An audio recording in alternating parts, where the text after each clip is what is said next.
नमस्कार, India news in खबर में आपका स्वागत है। मैं विद्याशंकर तिवारी हूँ। लाख टके का ये सवाल है सबसे बड़ा, जो हर कोई जानना चाहता है कि अब गलवान में या पूरे उस लद्दाख के इलाके में जहाँ पे भारत और चीनी सेना आमने सामने है, वहाँ हो क्या रहा है। देखिए, फॉर्मली तो न चीन और न ही भारत बहुत ज़्यादा इस पर बयान नहीं दे रहा है। भारत जो बयान दे रहा है औपचारिक रूप से, वो बहुत यदा कदा। मौजूदा स्थिति है कि कल लेफ्टिनेंट जनरल स्तर की 12-13 घंटे मीटिंग चली। हरिंदर सिंह उसका नेतृत्व कर रहे थे। पिछली मीटिंग इनके साथ 6 जून को हुई थी और उसी में ये सहमति बनी थी कि यथास्थिति बनाए रखेंगे और जो है धीरे धीरे पीछे हटेंगे। जबकि चीन जो है पीछे नहीं हटा था और अपना नया टेंट लगाया था, जिसको कि भारतीय सेना ने उखाड़ के फेंका। तो 15 जून को संघर्ष हुआ, जिसमें 20 भारतीय जवान शहीद हुए और 76 घायल हुए। लेकिन यहीं से दूसरा सवाल निकलता है कि चीन को कितना नुकसान हुआ। चीन ने नहीं बताया, बट अब इसी बातचीत के दौरान ये बात आई है कि चीन ने ये कहा है कि यदि आपका कमांडिंग ऑफिसर मारा गया है तो हमारा भी कमांडिंग ऑफिसर मारा गया है। यानी कि ये बात तय है कि दोनों के सीईओ जिनको बोलते हैं वो मारे गए थे, मौके पे शहीद हुए थे। इसके बाद ये भी बात आ रही है कि जो हमारे 10 सैनिक उनके कब्जे में चले गए थे, जिसमें 2 मेजर, 2 कैप्टन और 6 जवान थे, उसके बदले में भारत ने भी उनके कुछ सैनिकों को और एक उनके बड़े अफसर को अपने पास रखा था।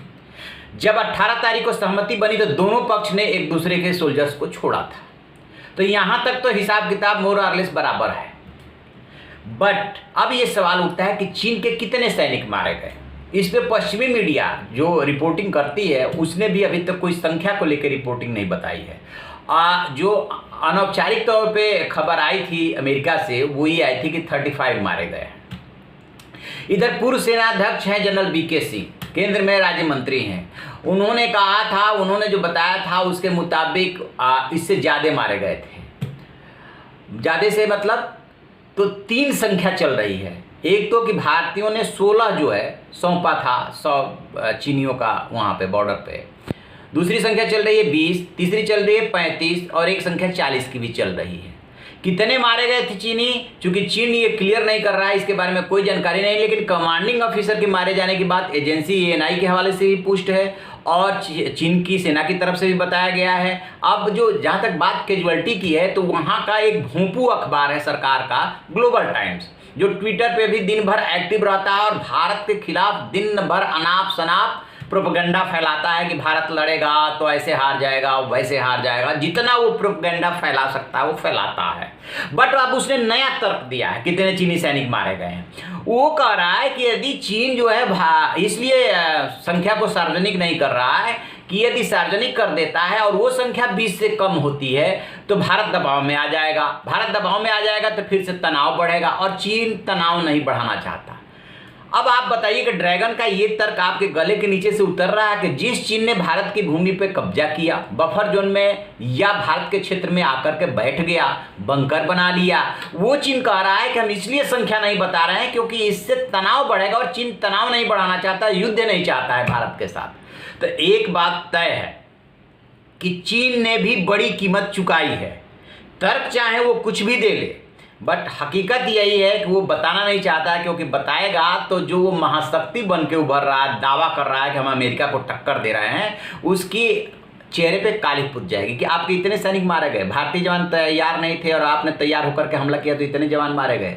दूसरी बात जिससे चीन को ज़्यादा डर है कि वहाँ के लोग, बेशक वहाँ डिक्टेटरशिप हो, 1 पार्टी सिस्टम हो, लेकिन वहाँ के लोग शी जिनपिंग से नाराज हैं और सवाल पूछने लगे हैं। तो वो फिर से सवाल पूछने लगेंगे कि आपने हमारे इतने सैनिकों को मरवा दिया। तो ऐसा नहीं है, चीन को भी बहुत सारी बातों का डर है, आशंका है और वो अपनी सधी हुई चाल चल रहा है।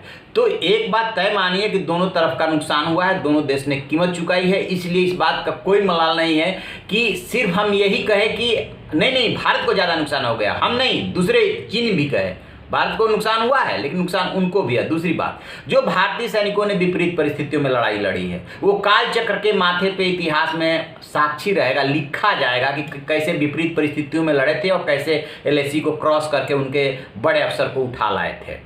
देखते हैं कि अब अगला ग्लोबल टाइम्स जो है अगला ट्वीट करके क्या बहाना बनाता है। संख्या को लेकर के उसने ये बहाना बनाया है, लेकिन आप लाख झूठ बोलिए, सच छिपाया नहीं छिपता है। एक हफ्ता घटनाक्रम को हो गया और अभी तक आप संख्या नहीं बता रहे हैं और कह रहे हैं कि असली संख्या बता देंगे तो तनाव बढ़ जाएगा। ये गले के नीचे नहीं उतर रहा। जैसे इसमें कोई अपडेट मिलेगा हम आपको बताएंगे। आप देखते रहिए हमारा डिजिटल चैनल इन खबर। Thank you.